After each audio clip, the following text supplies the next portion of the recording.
Tonight, the Adelaide limo company being driven out of business thanks to petty government bureaucracy. The hire cars they use are less than 16 years old, in pristine condition. However, under outdated laws, they're considered too old.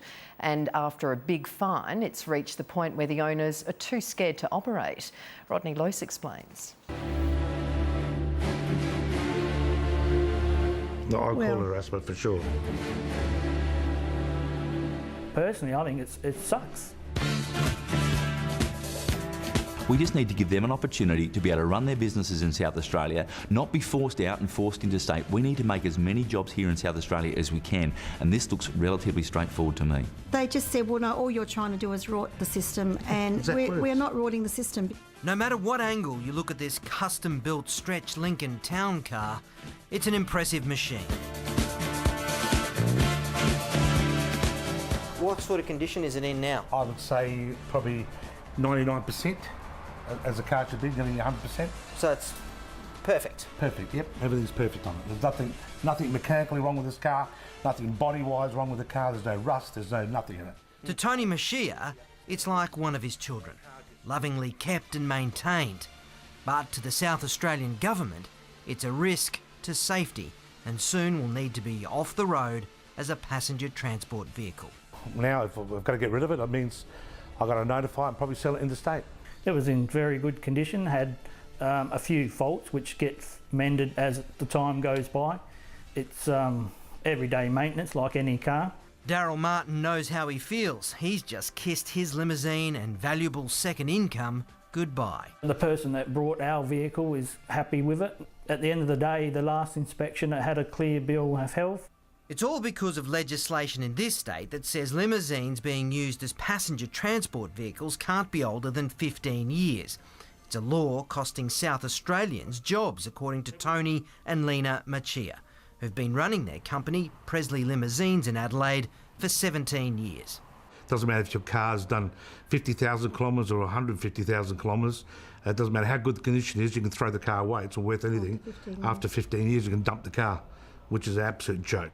It's a law peculiar to South Australia. Some states have no limit at all, but there are exceptions.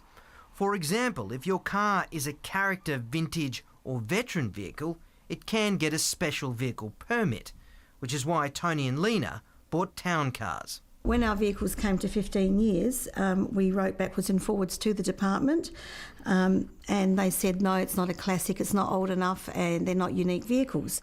Using the ingenuity that has kept them thriving in a highly competitive business for almost 2 decades, Tony and Lena changed their business model. So we decided to start a rent-a-car business. We're using limos. Customers could hire the limo, then drive it themselves or hire a driver separate. Lena and Tony checked with their lawyers and it was completely legal. Or so they thought. Apparently one of our vehicles got followed late last year, saying that we were working illegally. And the vehicle was followed for about 15 minutes. We were told to go to a hearing. So the government's been spying on you? Yeah, spying on my business. When I went to that hearing, my words to them was, if I'm doing anything wrong and I'm not doing anything right, put it in writing, tell me why I'm doing wrong and I'll fix it. Tony says he's still waiting to find out what exactly he's done wrong, but that hasn't stopped them from being fined. They've charged us $2,000 for running the way we're running and $1,000 because our lawyer sent some paperwork in late. And so Tony and Lena say they are now too scared to work. And I'm not breaking any laws at all, but as far as they're concerned, I'm always breaking the law. Look, I've had a number of limousine companies come to me very concerned about, as you say, red tape that is inhibiting jobs in South Australia and forcing businesses and limousines to be shipped out of the state to other states where they're far more forward-thinking. Opposition Transport spokesman Corey Wingard says the rule of retiring limousines at 15 years, regardless of condition, seems anti-small business.